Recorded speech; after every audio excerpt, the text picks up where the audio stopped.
Yeah, so the FTC is looking at revising its rules around auto renewals and subscriptions, and basically what companies have to do in order to meet the requirements that the FTC is sort of trying to enforce.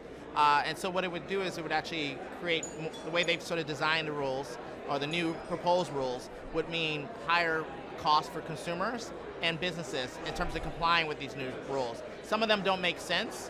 They actually don't lead to more consumer protection, but actually lead to a more friction in the services that businesses provide consumers. So tell us about children and about the children's online protection rule and the issue of children's safety and privacy. And I know it's a big issue for the IAB and for everybody. Yeah, so the FTC has also put forth a notice of a proposed rulemaking around the Children's Online Privacy Protection Act, COPPA, and what they're trying to do is they're trying to make changes that would, in our mind, would be harmful to businesses. First of all, I'd like to say that we all support protecting kids. That's not, we agree with that, but it's about how they go about doing it, and some of the choices they're making are actually not going to actually lead to better online experiences for kids, but actually in some ways it actually will impact kids negatively. And what I think we need to sort of think about is there are a couple things that are problematic with the proposed new changes to COPPA. One of them is around the idea that for parents to have a double opt-in into being able to use services. And what that will do is it will basically make it such that it will lead to less content available for kids. Because all that relies on advertising revenues. And if you take away advertising revenues, a lot of the services now that kids get for free, and anyone can have it despite whatever demographic they come from, that's going to start going away. We're going to start seeing that only those who are wealthy can afford to actually have good content, and those who are not are going to end up not having anything at all. And so that's what's going to happen through this rulemaking, is that it's going to lead to less content available, especially free content available to kids. Another concern is how they're defining and changing and broadening one of the things around what is the means to be a directed service for kids.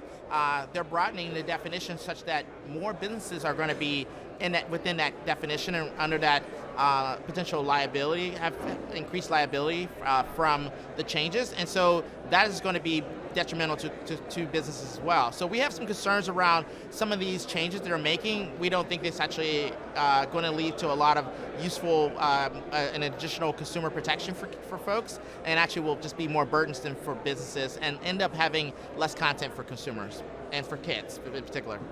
Lartease, there's a big conversation about AI on many levels here and throughout our industry.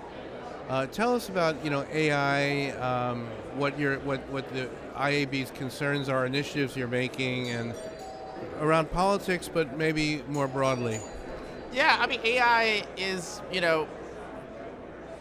on everybody's mind. I think ever since the ChatGPT was released last year or maybe 18 months ago, it's been a focal point because now we're seeing what is this sort of new evolution of AI.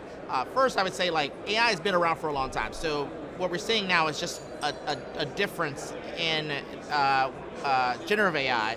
But traditional AI has been around for a long time, and we've used it in advertising. That helps us with doing things around personalization of advertising and ads, targeted ads, things like that. That all relies on machine learning to help sort of do those things. So we've always had AI. What was sort of different about generative AI is that now, it's now getting into the realm of potentially content creation from the actual AI algorithms themselves that create content. There's also other things that around how do we know whether content or some other thing is being created by AI versus a human. There's a distinction that people are trying to make. And so what you're seeing is that there's an effort afoot in the government to sort of regulate AI. And our concern is that we don't want to take a one-size-fits-all approach to how we regulate it. I think there needs to be more of a risk-based approach. I think people are less concerned around whether AI recommends certain toothpaste to me. versus like if they're making decisions around my health or my financial data or financial credit, things like that. So I think we want to make sure that there isn't a one-size-fits-all approach to it. And in addition to that, we want it to be flexible enough that we can continue to have innovations, right? So if we create rules and put in place things as today, how things are today, what that would do is that kind of lock in those technologies and in some ways prohibit future technology from development. So we want a flexible approach to regulating. In addition to that, I would also add that we're happy to see that the President Biden issued an executive order calling for some rules around AI, particularly around dealing with issues around bias, which we agree that there shouldn't be bias, and if a human is prohibited from doing something, the algorithm should not be able to do the same thing.